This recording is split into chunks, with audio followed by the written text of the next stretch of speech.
Go. Okay, so we use 3-in-1 harnesses at Top Dogs, and there's a reason why, and I'll explain that to you, but I want to show you first what comes in the box. It comes with explanation of how to use it, and there are lots of these available in the volunteer room. And it also comes with a handy short leash that can be used in your car so that you can clip your seatbelt through this loop and then clip the harness with the other end, and so your dog is safe to travel. That comes with each one of the harnesses. The harnesses can be very confusing, so what I'm going to do is I'm going to give you some basics. It's called a 3-in-1 because it has 3 clips. 1 clip goes around the neck and 2 clips connect the back up on top of the dog. So I'm going to unclip all of them so you can see what this harness looks like. Scary, huh? But I'm going to show you how to do this. One end of this harness is a little capital T. And this capital T is what you have to look for. It lays right at the back top of the dog. So this is T for top. The next thing you have to find is the big T. This big T clips into the little T, like so.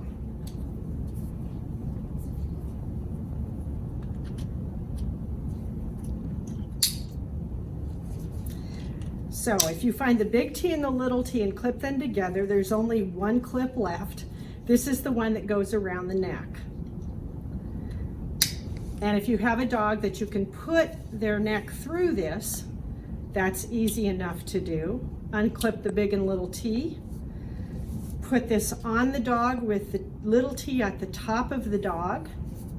Bring this up underneath the belly on each side and clip the dog in.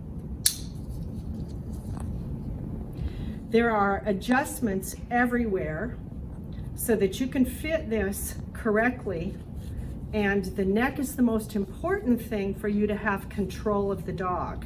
This neck has to fit really well without it being loose. If you can get 2 fingers underneath the harness in all the areas, then it's okay for your dog. Anything more than 2 fingers and you've left too much slack. A note about these brand new ones, they tend to stretch a little bit once they've been on the dog, so you might have to go back and tighten it one more time. So you have adjustments, 2, 1 on each side of the neck, and 2, 1 on each side of the belly. So you have 4 places to adjust the harness itself on top of the dog. There's 1 more adjustment, so there's actually 5 adjustments on a 3-in-1 harness, and that adjustment is right underneath from the front of the neck to the underbelly. And so you can adjust this for the length of the dog. So if you have a shorter dog, you want to shorten that up. And if you have a dog that's very long, like a lab, you might want to leave it longer. At any rate, you want this to come up, and it needs to fit 2 fingers under this side, 2 fingers under this side, 2 fingers under each side of the neck. Any looser than that, and you can have trouble with control. The reason that we use these harnesses is because on this front clip, and this would be right underneath the dog's neck, right here on the chest, that's where you want to clip for control.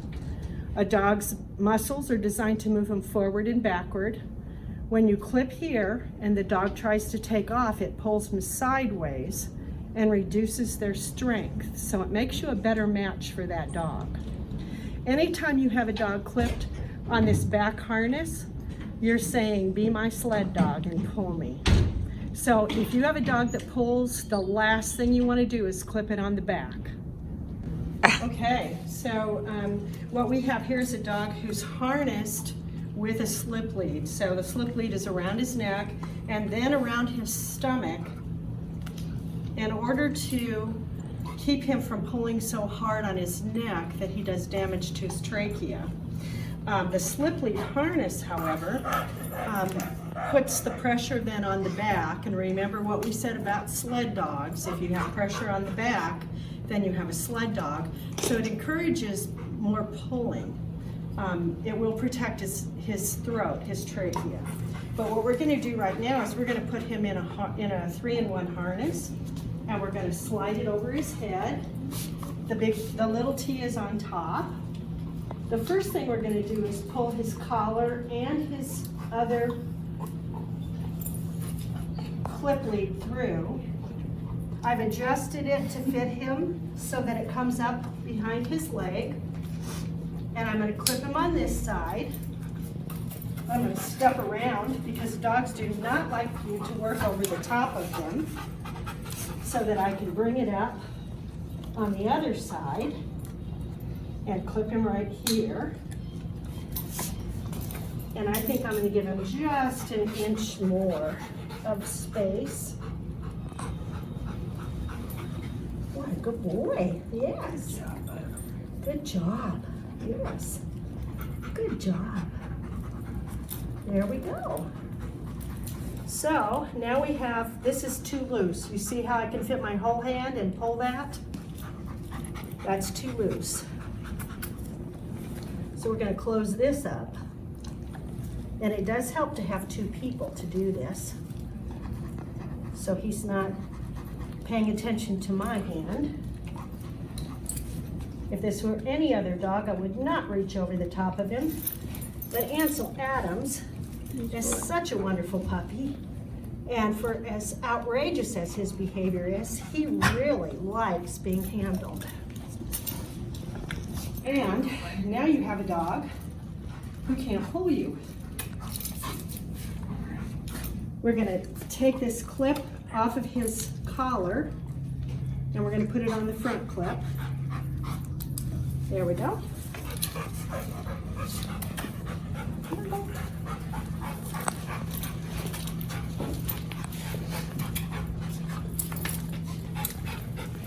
So much better. No more sled dog.